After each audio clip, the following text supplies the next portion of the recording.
ওয়াইল নামক জাহান্নামের কঠিন জায়গাতে আল্লাহ পাক বলছে যাবে তারা, সামনে পিছনে মানুষের নিন্দা করে তারা। বিশেষ করে বাড়ির মেয়েগুলো সম্পূর্ণ এক নম্বরে আছে। দুটো শাশুড়ি যদি এক জায়গায় হয়, বৌমার নামে গীবত শুরু করে। হালিমার মা বলছে, বিউটির মা, ছেলেটা বিয়ে দেওয়ার পর থেকে ছেলের বৌমা পুরোর মাথাটা চিবিয়ে খেয়ে নিয়েছে। তো ছেলের মাথা কি কই মাছ নাকি মাগুর মাছ? চিবিয়ে খেলো কি করে? বলছি কি বলছিস? আমার ছেলেটার 12টা বাজিয়ে দিয়েছে। বললে কি রকম? বললে বিয়ের আগে আমার কথা শুনতো, এখন মোটে শোনে না। আমার ছেলেটার ব্রেন মস্তিষ্ক সব খেয়ে নিয়েছে। এটা শাশুড়িদের গীবত সমালোচনা। আবার বৌমাগুলি শাশুড়িদের নামে গীবত আছে না নাই? জোরে বলেন। মুসলমান আরেকটা মুসলমানের পিছনে দোষ ত্রুটিগুলো মসজিদে বসে বসে গীবত করছে, গীবত করা ছাড়ছে না। এই জবান যতক্ষণ আমরা হেফাজত করতে পারবো না, ততক্ষণ পর্যন্ত আমাদের ঈমান কখনো হেফাজত হবে না। আল্লাহর নবী বললেন, যে ব্যক্তি নিজের জবানকে হেফাজত করবে, আল্লাহর লজ্জাস্থানকে হেফাজত করবে, দুটি বস্তুর হেফাজত করবে যারা, আমি নবী তাদের জান্নাতে যাওয়ার জামিনদার হয়ে যাব। ওয়াল্লাযীনা হুম আনিল লাগওয়ি মুরিদুন ওয়াল্লাযীনা হুম লিফুরুজিহিম হাফিজুন। ওয়াসার কাজকর্ম ক্রিয়াকলাপ থেকে, বাজে কাজ থেকে নিজেকে বিরত রাখবে যারা, আর নিজের লজ্জাস্থানকে হেফাজত রাখবে যারা, জান্নাতুল ফিরদাউসের অধিবাসী হলো তারা। বিয়ের আগে কোনো ছেলে কোনো মেয়ে যদি কোনো ছেলে মেয়ের সঙ্গে সম্পর্ক জড়িয়ে পড়ে, এই অপকর্মে লিপ্ত হবে যারা, এদের জন্য কিন্তু তওবা না করলে তাদের জায়গা হলো জাহান্নাম। কিয়ামতের পূর্বে জেনা ব্যভিচারটা ব্যাপকভাবে বেড়ে যাবে। ঘর ঘর ঘর ঘর জেনা হবে। আর জেনা করাকে মানুষ সহজ মনে করবে, বিয়ে করাকে মানুষ কঠিন বলে মনে করবে। আপনারা কি বলছেন বলেন? 28 বছর বয়স, 29 বছর বয়স। আমার এই এলাকায় চাম্পাহাটিতে একটা ছেলে, কালকে দেখা হয়েছে, 30 বছরের ছেলে। কত বয়স বলো? 30 বছর। ভালো কাজ টাজ করে, ওরকম হেলদি। আরে ভাই, বিয়ে টিয়ে করবি না নাকি? বলে কি হলো, বিয়ে করবি না? দেখছি। 30 বছর বয়স, এখনো দেখছি। তো কবে দেখবি? দেখার সময় শেষ হয়ে যাবে। বর্তমান ফিতনার যুগে আপনার ছেলে আপনার মেয়েটা পদস্খলন ঘটার আগে, পা স্লিপ খাওয়ার আগে, পা অন্যদিকে টার্ন নেওয়ার আগে, জেনায় জুড়ে যাওয়ার আগে, নোংরামিতে লিপ্ত হয়ে যাওয়ার আগে আপনার ছেলে এবং মেয়েটাকে উপযুক্ত পাত্রী দেখে বিয়ের ব্যবস্থা করুন, তার ঈমান হেফাজত হবে। বাপ বলছে, না না, আমার মেয়ে ওরকম নয়। আমার মেয়ে কি সুন্দর মাথা এরকম ঘোমটা দিয়ে স্কুলে যায়, কলেজে যায়, আর বাড়িতে চলে আসে। এখান থেকে ভালো করে বোরকা পরে যায়, আর পার্কে গিয়ে বোরকা খুলে প্রেম করে। হাসছে, দেখো কি বুঝলেন? সিনেমা দেখতে যাচ্ছে বোরকা পরে। আপনারা দেখেন নাই? এই যে পিছনে বয়ফ্রেন্ডের পিছনে বাইকে বসে আছে, পাড়ার লোক সবাই জানবে সেই জাসমিনা যাচ্ছে, বিউটি যাচ্ছে, তাসনিয়া যাচ্ছে। তাই বোরকা একটা পরে নিয়েছে। সিনেমা হলে ঢোকার আগেই বোরকাটা খুলে ব্যাগের মধ্যে রেখে দিয়েছে। এটা আল্লাহর ভয়ে বোরকা পরা হলো না নিজেকে সমাজ থেকে লুকোনোর জন্য বোরকা পরানো হলো? কোনটা? জোরে বলেন। এই বোরকার কি কোনো দাম আছে? হ্যাঁ বাবা জিরা, সোনার লালেরা, তাই আল্লাহর নবী পাক সাল্লাল্লাহু আলাইহি ওয়াসাল্লাম শুনিয়েছে, উম্মত গো, দুটো জিনিসের গ্যারান্টি দাও। একটা তোমরা উম্মত আমাকে বলো, জীবনে কখনো মুখ দিয়ে বাজে মিথ্যা কথা বলবো না, মুখ দিয়ে কখনো গীবত করব না, কারো দোষ ত্রুটি খুঁজবো না। আর আরেকটা গ্যারান্টি দাও, লজ্জাস্থানকে কখনো খারাপ কাজে ব্যয় করব না। স্বামী ছাড়া, স্ত্রী ছাড়া অন্য কোন পরনারী পরপুরুষের সাথে নিজের লজ্জাস্থানকে খারাপ কাজে ব্যবহার করে না যারা, কোরআন শোনাচ্ছে জান্নাতুল ফিরদাউসের বাসিন্দা হলো তারা।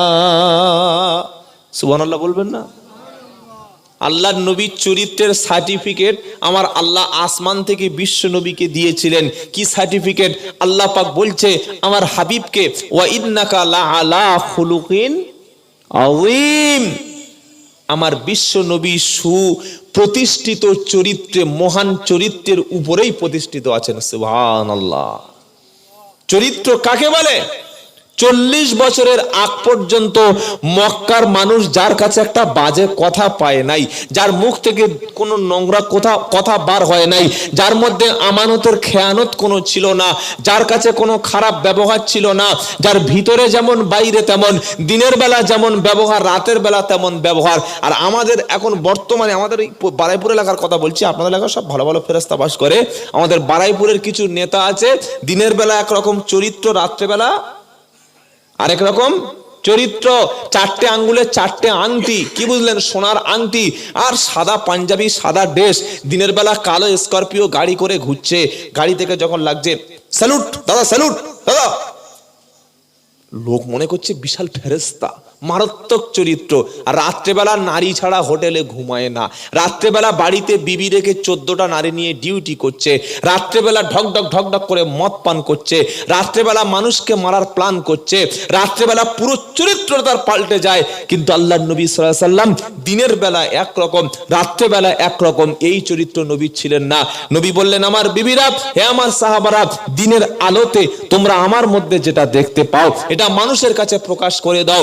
রাতের অন্ধকারে আমি নবী তোমাদের সাথে কি বিহেভটা করি, কি আচরণটা করি, আমার ব্যবহারটা কেমন, এটাও তোমরা সমাজে প্রকাশ করে দাও। জোরে বলুন না সুবহানাল্লাহ। রবীন্দ্রনাথ ঠাকুর বলুন, ঈশ্বরচন্দ্র বিদ্যাসাগর, মাইকেল মধুসূদন দত্ত বলেন, কবি কাজী নজরুল ইসলাম বলেন, যতগুলো সাহিত্যিক আছে, দার্শনিক আছে, যত রকম বিখ্যাত ফেমাস ব্যক্তি আছে, একজন ব্যক্তি বলুক যে আমার জীবনের রাতের অন্ধকারের ঘটনাগুলি, আমার জওয়ান বয়সের ছবিগুলি, আমার ওই ইয়াং বয়সের ঘটনাগুলি, রাতের বেলার সমস্ত রকম ব্যবহারগুলো মানুষের কাছে প্রকাশ করে দাও। কেউ বুক ফুটে বলতে পারবে? এই যে পারবে, আপনারা কেউ বলতে পারবেন যে আমি কোনো খারাপ কাজ করিনি, আমার জওয়ান বয়সে ফেরেশতা ছিলাম, কোনোদিন কোনো নোংরামি করিনি? জীবনের শুরু থেকে শেষ পর্যন্ত আল্লাহর নবী বললেন, বিবিরা আমার মধ্যে যেটা দেখো, হে আমার সাহাবারা, রাতের বেলা তোমাদের সাথে কি আচরণটা করি, যেটা দেখতে পাও সেটা তোমরা সমাজের কাছে পরিষ্কার করে বলে দাও। বলুন সুবহানাল্লাহ। একমাত্র মুহাম্মদ সাল্লাল্লাহু আলাইহি ওয়াসাল্লামের দ্বারা এই কথা বলা সম্ভব। পৃথিবীতে আর কোনো ব্যক্তির পক্ষে এমন গ্যারান্টির সঙ্গে কথা বলা সম্ভব না। চরিত্র যদি মানুষের নষ্ট হয়ে যায়, সব শেষ। 2 বছর পরে আপনারা শুনলেন যে আব্দুল্লাহ জুবাইর শরীর খারাপ, প্রচন্ড অসুস্থ, যা শরীর ছিল এখন আর হাঁটতে পারে না, বিছানায় শুয়ে আছে। এই বিছানায় শুয়ে আছি, ওই অবস্থায় যদি আপনাদের এলাকায় আসি, কোনো মানুষ আমাকে খারাপ বলবে? মানুষ সালাম দেবে না? দেবে না? দেবে। মানুষ কিছু না হলেও দোয়া করবে, মানুষ কিছু না হলে বলবেন হুজুর কেমন আছেন, বলবে না? বলবে না? বলবে। আমার যদি পয়সা শেষ হয়ে যায়, কিছুই যদি না থাকে, আমার গাড়ি বাড়ি একদম থাকার মতো জায়গাটুকু না থাকে, যদি আমি এলাকায় আসি, তাও আল্লাহ যতটুকু সম্মান আলেমদের রেখেছেন বা আমাকে রেখেছেন ততটুকু থাকবে। কিন্তু যদি 1 মাস পরে শুনতে পান, কি বুঝলেন, যে আব্দুল্লাহ জুবাইর সে আমাদের জলসায় এসেছিল, ওই বদমাশটা আওয়াল সিদ্দি একটা মেয়ের আঁচল ধরে টেনেছে, এটা যদি শুনতে পান, সমাজের সম্মান বাড়বে না কমবে? জোরে বলেন। কমবে। চরিত্র যদি কোনো মানুষের ধ্বংস হয়ে যায়, তার মান সম্মান সবকিছু মাটির সাথে মিশে যাবে। আল্লাহর নবী সাল্লাল্লাহু আলাইহি ওয়াসাল্লামের চরিত্রের সার্টিফিকেট অমুসলিম কুরাইশদের পক্ষ থেকে দিয়েছিল। তারা আল্লাহর নবীকে 2টি সার্টিফিকেট দিয়েছিল। নবী রাস্তা থেকে চলে গেলে তারা বলতেন, ওই দেখো ওই দেখো ওই দেখো, আল আমিন যাচ্ছে, চির বিশ্বাসী যাচ্ছে। জোরে বলুন সুবহানাল্লাহ। আরেকটা ক্যারেক্টার সার্টিফিকেট তারা দিয়েছিল, তারা বলতেন আস সাদিক যাচ্ছে, সত্যবাদী যাচ্ছে। ওই দেখো হযরত মুহাম্মদ যাচ্ছে, কথা বলতো না, তারা বলতো সত্যবাদী রাস্তা থেকে চলে যাচ্ছে। জোরে বলেন না সুবহানাল্লাহ। আর আমরা চলে গেলে বলে দাও পাকা চিরিংবাজ যাচ্ছে, পাকা চিরিংবাজ, ছোট মানুষ চিরিংবাজ বলবে না। এই আচরণ যেন না হয়। আমি আমার বোনের জমি খেয়ে বসে আছি, কেউ নিজের ছোট ভাইয়ের জমি নিজের নামে দলিল করে বসে আছি, কেউ লোকের টাকা খেয়ে বসে আছি, কেউ মানুষের হক আদায় করি নাই, কেউ মানুষের রুজিকে আমি কেড়ে নিয়েছি, কেউ চাকরি দেওয়ার নাম করে টাকা আত্মসাৎ করেছি। এই চরিত্র যতক্ষণ না আমরা সংশোধন করতে পারবো, ততক্ষণ আল্লাহর নবীকে ভালোবাসি এইটা বলে দাবি করা যাবে না। চরিত্র সংশোধন করবো ইনশাআল্লাহ। বলেন, চরিত্র সংশোধন করতে হবে কোরআন দিয়ে। কি দিয়ে? বলেন। যেটা শোনাচ্ছিলাম, আল্লাহর নবী সাল্লাল্লাহু আলাইহি ওয়াসাল্লাম বসে বসে কোরআন তেলাওয়াত করছে কাবা শরীফের পাশে, আর বাইরের হাজী সাহেবরা সবাই গিয়ে নবীর কাছে দেখতে গেল, দেখি পাগল কি বলে। কাছে যখন গেল, গিয়ে দেখছে বিশ্ব নবী মুহাম্মদ মুস্তাফা সাল্লাল্লাহু আলাইহি সাল্লাম কাবা শরীফে বসে আল্লাহর কালাম তেলাওয়াত করছে, কোরআন শোনাচ্ছে। ওয়াইদা সামিউ মা উজিলা ইলার রাসূল, হে নবী, আপনার উপরে যে কিতাব নাজিল করেছি, যে কিতাব পাঠিয়েছি, তারা যখন কালাম শুনবে, তারা যখন কোরআন শুনে, কিতাব শুনে, আপনি দেখতে পাবেন কিতাব শুনে তাদের চক্ষুটা পানিতে ভিজে গেছে। জোরে বলুন সুবহানাল্লাহ। হে মুসলমানের ছেলে, রাত্রেবেলা হিন্দি গান ছাড়া তোমার ঘুম আসে না। হে মুসলমানের মেয়ে, রাত্রেবেলা বিরহের গান, স্যাড সং ছাড়া তোমরা ঘুমোতে পারো না। রাত্রেবেলা গান শোনা ছাড়া তোমার চোখে দুটো পাতা এক হয় না। অথচ ঈমান যদি ভিতরে থাকে, কোরআন শুনলে তুমি কখনো তোমার চোখে পানি ধরে রাখতে পারবে না। জোরে বলো সুবহানাল্লাহ। তারা যখন কোরআন শোনে, তাদের চক্ষুটা পানিতে ভিজে যায়। তারা বলে ইয়াকুলুনা রাব্বানা আমান্না ফাকুতুবুনা মা'আশ শাহিদিন। বাইরের হাজী সাহেবরা এসে যখন মুহাম্মদ সাল্লামের কাছে এলো, আগে থেকে কানে আঙুল দিয়ে এসেছিল। আবু জাহেল বলেই দিয়েছে, আবু লাহাব বলে দিয়েছে, মুহাম্মদ পাগলের কাছে কিছু যাবে না, কখনো যাবে না। আর যদি তোমরা যাও, কি বলে ওটা কখনো শোনার চেষ্টা, জোরে বলেন, করবে না। তারা আগে থেকে অঙ্গীকারবদ্ধ হয়েই মুহাম্মদ সাল্লামের কাছে এসছে, কানে আঙ্গুল, কিন্তু নবীর চেহারা দেখে তাদের ধারণা পাল্টে গেছে। কানের থেকে আঙ্গুল খুলে ফেললো। কোরআন যখন তাদের অন্তঃকরণে গেল, কোরআন এমন একটা কিতাব শুনবে যারা আল্লাহ তাদের হেদায়েত দান করে দেবে। জোরে বলুন সুবহানাল্লাহ।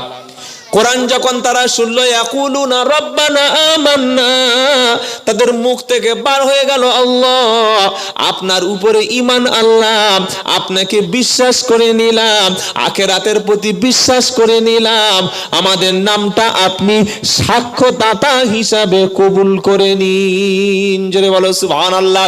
এই মুসলমান, তোমার ছেলে জীবনে কখনো মদখোর হবে না, ও কোনোদিন জুয়া খেলবে না, লটারির টিকিট কখনো বিক্রি করবে না, বাপ মার সঙ্গে খারাপ ব্যবহার তোমার ছেলে তোমার মেয়ে জীবনে কখনো করবে না। যদি তুমি ছোটবেলায় ওকে আল্লাহ চিনিয়ে দিতে পারো। কি চেনাতে হবে? জোরে বলেন। লুকমান হাকিম তার ছোট ছেলেকে বলছে, ওয়াইদ ক্বালা লুকমান লিবনিহি ওয়া হুয়া ইয়াইযুহু ইয়া বুনাইয়া লা তুশরিক বিল্লাহ ইন্নাশ শিরকা লাযুলমুন আযীম। জোরে বলুন সুবহানাল্লাহ।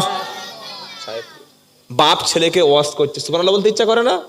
কে ওয়াজ করছে? বাপ। বাপকে লুকমান, লুকমানকে নবী না, রসুল না। বড় বড় মুফাসসিররা বলেছেন তিনি নবীও নন, রসুল নয়, তবে বিশ্ব বিখ্যাত একজন জ্ঞানী ব্যক্তি। তার জ্ঞান, তার তাকওয়া, তার খোদাভীরুতা, তার পরেশগারিতা এত বেশি, সাধারণ একটা মানুষের নাম আল্লাহ কোরআনে কোট করে দিয়েছে। সুবহানাল্লাহ বলতে ইচ্ছা করে না? কত বড় একজন ব্যক্তি হলে নাম তার কোরআনে কোট করে। তার নাম একটা সূরা চলে এসছে, সূরাটার নাম কি? লুকমান। আহা হা। তো তার ছেলেকে নসিহত করছে। নসিহত তো বাপ করবে, বাপ তার সন্তানের কাছে ওয়াজ করবে। আমার 2 ঘন্টার বক্তব্যের পর আমার খুঁজে পাবেন না। খুঁজে পাবেন? কথা বলে না? আরেকটা হযরত 1 ঘন্টা বলবে, তারপর আর বক্তব্য হবে না। আচ্ছা, এই জলসাটা 365 দিন হবে না বছরে একদিন হয়? একদিন। 364 দিন হবে না। বাকি 364 দিন সন্তানদের কাছে, বিবির কাছে, বাচ্চার কাছে, ছেলের কাছে, মেয়ের কাছে কে ওয়াজ করবে? এবার আপনি বলেন, বলেন কে ওয়াজ করবে?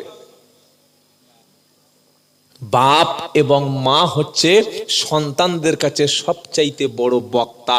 বলুন সুবহানাল্লাহ। বাপ কোনদিন ছেলেদের ওয়াজ করে? বাপ ছেলেদের ওয়াজ করে না। ওয়াজ মানে কি? বাবারা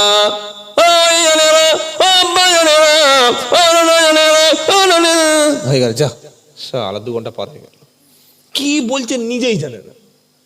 আমার খালি কানে হাত দিয়ে আমলটা পেপে করে চিল্লায় কেন? কেন ঠান্ডা মাথায় একটা কথা বলা যায় না? আর মেয়েরা সুর শুনলে আমার হুজুরের কি গলা, যেন লাঙলের ফলা। ও যে বাঁশ দিয়ে বার হয়ে গেছে, মাল ধরতে পারে নাই। কি বুঝলেন? অনেক জলসায় গিয়ে দেখে হয়ে গেল। যা একটা একটা কথা মানুষকে বুঝিয়ে বুঝিয়ে একটা একটা কথা বল, কানে হাত দিয়ে এরকম চেয়ার এতক্ষণ ঘেমে যাবে। কি বুঝলেন? বাংলাদেশে দেখেন নাই ভণ্ড দুটো একটা পীর আছে, বক্তব্য তো দূরের কথা, পীর সাহেব জিকির করছে, মুড়ি দেশে মাইক ভেঙে পীরের ঘাড়ে পড়েছে। দেখেছেন না? দেখেন নাই? উজানি পীর। কি পীর বলো? 14,000 ভণ্ড পীর বাংলাদেশে বাস করে।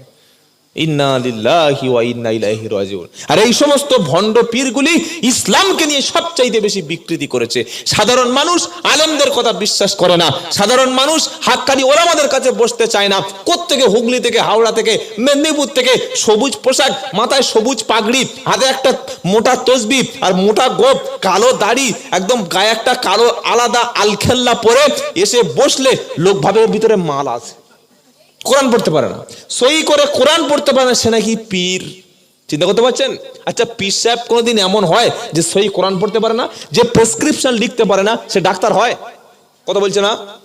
এ বাবা, তোরা গন্ডগোল করছে বাবা, ছেলেরা এরা করছে কেন বলতো দেখি? উফ বাবা রে, কি সুন্দর ছোট ছোট ছেলেরা বসে আছে, করিস না বাবা। যে প্রেসক্রিপশন লিখতে পারে না সে ডাক্তার হয় কি করে? যে কোরআন পড়তে পারে না সে পীর হয় কি করে? বলছে কোরআন পড়তে পারি না কিন্তু কোরআন লিখতে পারি। কি লিখেছিস? কিতাব? বললে না। হাদিস? বললে না। তাফসির? বললে না। বললে কোন ফতোয়ার কিতাব? বললে না। কোন মাসআলা? বললে না। তো কি লিখেছিস বাবা পীর সাহেব? বললে জিন ভূত তাড়ানোর তাবিজ। আর তাবিজ জেরক্স হচ্ছে, দেখেছেন না? এই যে বড় বড় বড় বড় দরবারে গিয়ে দেখেছি, কম দেখি নাই, এই সাপ যখন সাপুড়ে, আপনাদের এলাকায় সাপুড়ে আসে, সাপুড়ে আসে না?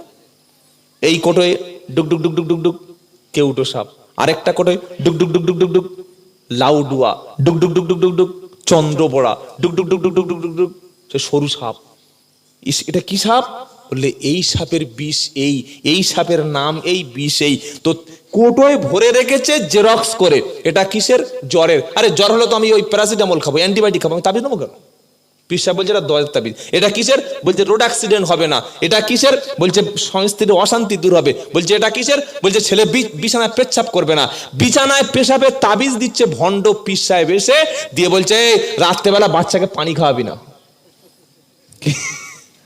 কি বুঝলেন বলে?